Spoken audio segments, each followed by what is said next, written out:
भीतर मन में कहने के लिए बहुत सारी बातें हैं, पर किससे कहें? किससे कहें, इसलिए छोटे छोटे किस्से और कुछ बातें मैं कहना चाहता हूं। ये मेरे मन की बातें हैं, ये किसी और के मन की बातें नहीं है, उससे जोड़ के मत देखिएगा। मुझे परसाई जी की कहानी संस्कृति याद आ रही है, जिसमें वो लिखते हैं कि एक भूखा आदमी सड़क किनारे कराह रहा था। एक दयालु आदमी रोटी लेकर उसके पास पहुंचा और उसे दे ही रहा था कि एक दूसरे आदमी ने उसका हाथ खींच लिया। वह आदमी बड़ा रंगीन था। पहले आदमी ने पूछा, क्यों भाई, भूखे को भोजन क्यों नहीं देने देते? रंगीन आदमी बोला, ठहरो, तुम इस प्रकार उसका हित नहीं कर सकते। तुम केवल उसके तन की भूख समझ पाते हो, मैं उसकी आत्मा की भूख जानता हूं। देखते नहीं हो, मनुष्य शरीर में पेट नीचे है और हृदय ऊपर। हृदय की अधिक महत्ता है। पहला आदमी बोला, लेकिन उसका हृदय पेट पर ही टिका हुआ है। अगर पेट में भोजन नहीं गया तो हृदय की टिक टिक बंद हो जाएगी। रंगीन आदमी हंसा, फिर बोला, देखो मैं बतलाता हूं कि उसकी भूख कैसे बुझेगी। यह कहकर वह उस भूखे के सामने बांसुरी बजाने लगा। दूसरे ने पूछा, यह तुम क्या कर रहे हो, इससे क्या होगा?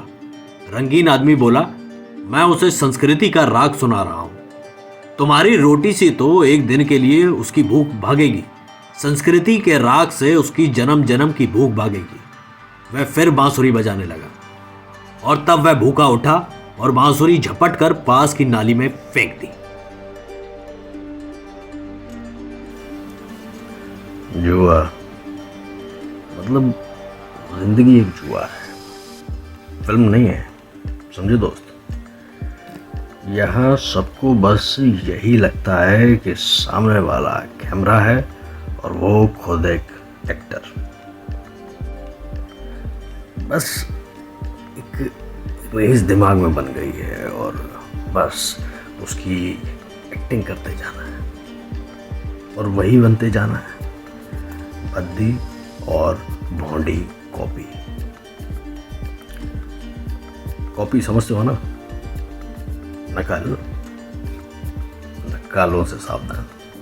मैं काफी दिनों से कहना चाह रहा था, पर कह ही नहीं पा रहा था। कहता भी कैसे, स्क्रिप्ट ही तैयार नहीं थी। आजकल सब स्क्रिप्टेड है। एक एक चीज भी कहां चीज रही, सब मिलावट है। लोग सोच रहे हैं गौमूत्र है, पता चला आदमी का मूत पी रहे हैं। इतनी मिलावट है।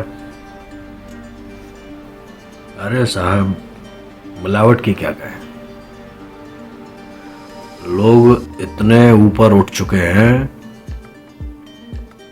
कि बस शीशी हिलाई और इंसानी रगों में मिलाई और बस इंसान की नई ब्रीड तैयार कर लो। इतने एडवांस हो गए हैं आप। पता है आपको या नहीं? पता कैसे होगा? आप सोते तो रहते हैं। महाराष्ट्र में दोबारा कोरोना आ गया, लॉकडाउन लगाना पड़ रहा है। पंजाब में भी दोबारा कोरोना आ गया, स्कूल फिर से बंद कर दिए। लेकिन कोरोना अभी पश्चिम बंगाल में जाने से मना कर रहा है। कह रहा है कि चुनाव निपटा लो, उसके बाद आऊंगा। अगर आपकी जिंदगी दर्द के एहसास के बगैर गुजरी है, तब तो शायद आप अभी तक पैदा भी नहीं हुए। भवानी प्रसाद मिश्र की एक कविता याद आ रही है। मैं गवार हूं और गधा हूं, क्योंकि वचनों से अपने बंधा हूं। तुम होशियार हो और हंस हो, क्योंकि अपनी प्रतिज्ञाओं के ध्वंस हो। हमने जो कह दिया सो करते रहे, अपने कहे पर मरते रहे। तुमने जो कहा सो कभी नहीं किया, जीवन इस तरह सुख से जिया। और फिर भी मैं खुश हूँ इस पर कि मैं गवार हूँ और गधा हूँ, क्योंकि वचनों से अपने बंधा हूँ। जिंदगी को उसकी शक्ल में पेश करना चाहिए, जैसे कि वो है, ना कि वो जैसी थी या जैसी होगी या जैसी होनी चाहिए।